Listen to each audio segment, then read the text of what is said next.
Okay, guys, what I want to do first is I want to correct something that I said last night. I misspoke. I meant to say I have 7 stacks, and in them 7 stacks is 21 modules in each stack. So, what I said last night was it was a 7S. It's a 14S 21P, which means it's 2 cells in each module. So you take 2 times 7 and that's 14. So it's 14 cells. So it's a 14 in series and it's 21 in each stack. That's the first thing that I wanted to get. Now I'm going to start answering some of y'all questions. The first question that I have is what size cable am I using? My cable size is 1/aught cable. I have on the negative side coming off of the BMSs, I have 3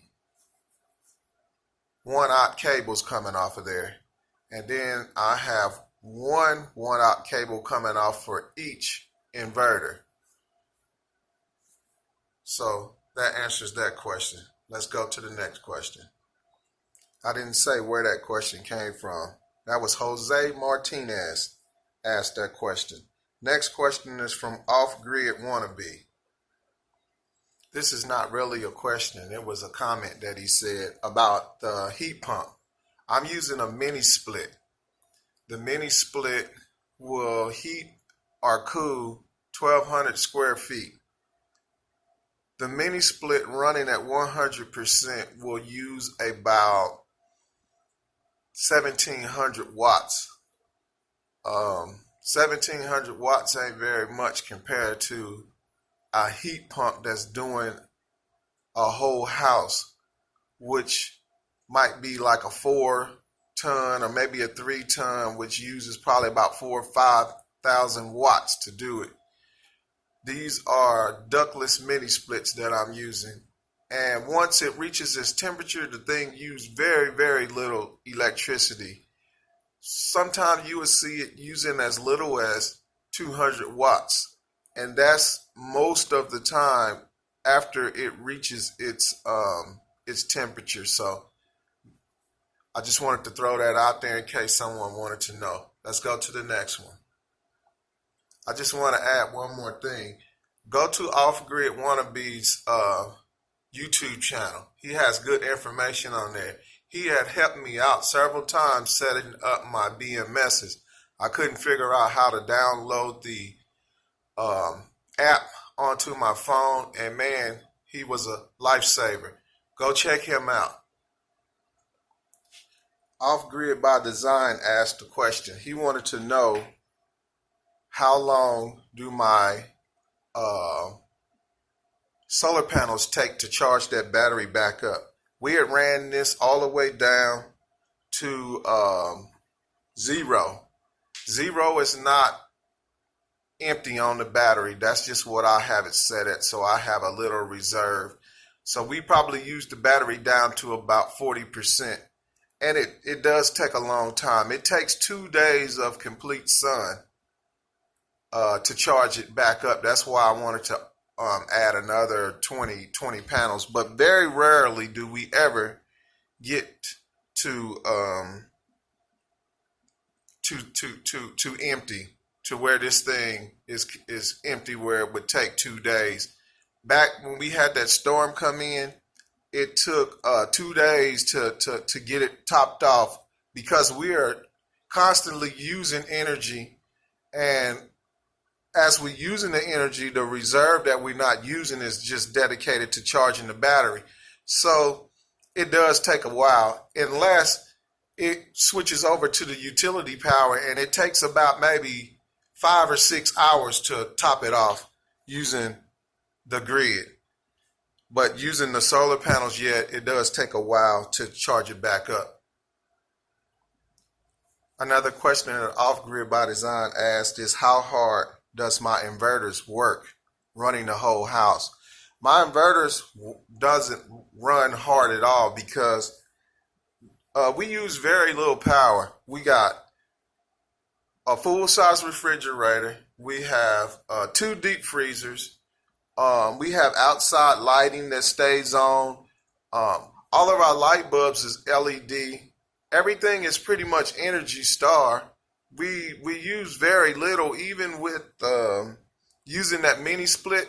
And let me say this: we only use the mini split as a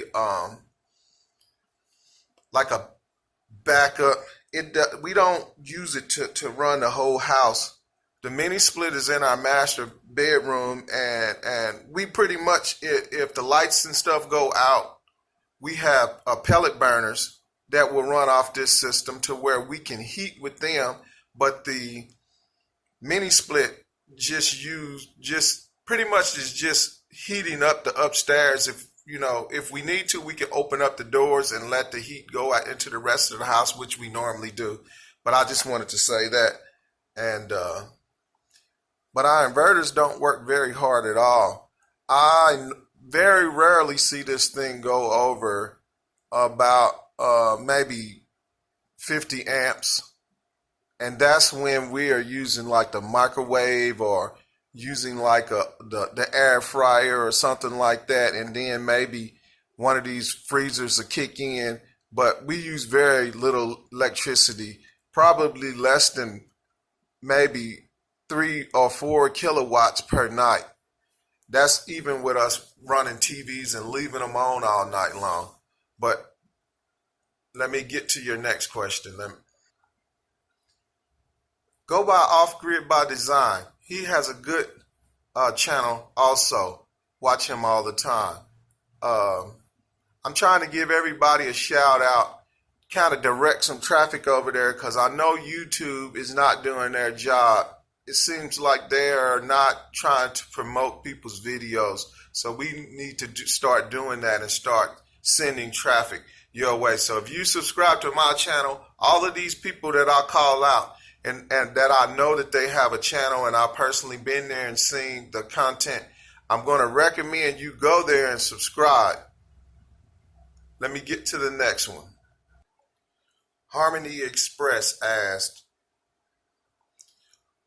over the course of the winter, how many times did I have to connect to the grid? That's a good question. But unfortunately, I can't answer that because I didn't count. But what I can say is we run off of this 24/7. We did have to connect, especially when we had that storm come through. It was like maybe a week of nothing but just clouds. I mean, no sun for over a week. Temperatures dropped down into negative 8 degrees, and we were pretty much having to charge up off the grid. We could run up to about 3.5 days without switching over to the grid. So just going off the top of my head, I'm going to throw out a number, and I'm going to say over the course of that week, not the whole winter, but over the course of that week, we didn't get no sun. I'm going to say maybe twice we charged up off of the grid. Let me get to your next one. Your next question is my house fully electric? No, we have natural gas. Our hot water heater is natural gas. Our stove is natural gas, and our dryer is natural gas. So them things, we don't have to use the power from this to run because we have natural gas. Now, we don't use the natural gas that often. Pretty much the only thing that really we use the natural gas for is like backup heating. We try not to use it to heat that often. We use the wood pellets, and we use the mini split heat pump.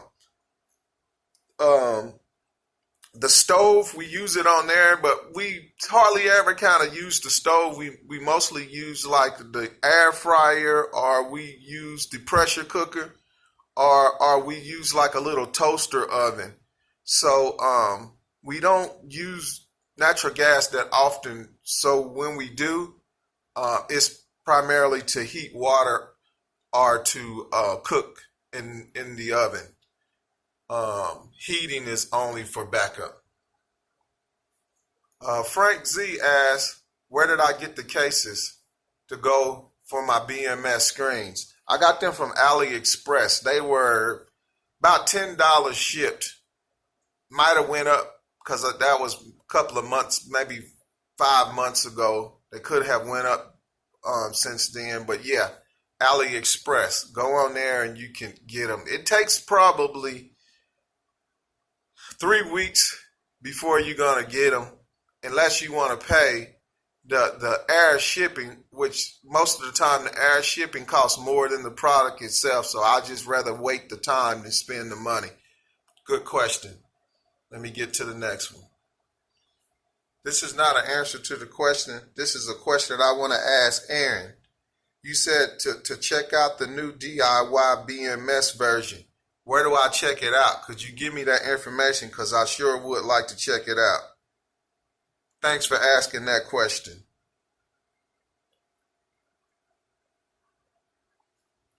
Guys, I want to throw this shout out in to JW Solar USA. Really good guy. He helped me out several times too when I was first getting into the Nissan Leaf batteries. He gave me a lot of information that really helped me out, and I appreciate that.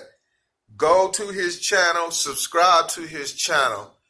Anybody that subscribes to my channel needs to go subscribe to these channels that I'm giving you, please. This is for Rebel Yell. Yes, I misspoke. I don't have a 7S. I meant to say 7 modules. It's a 14S 21P.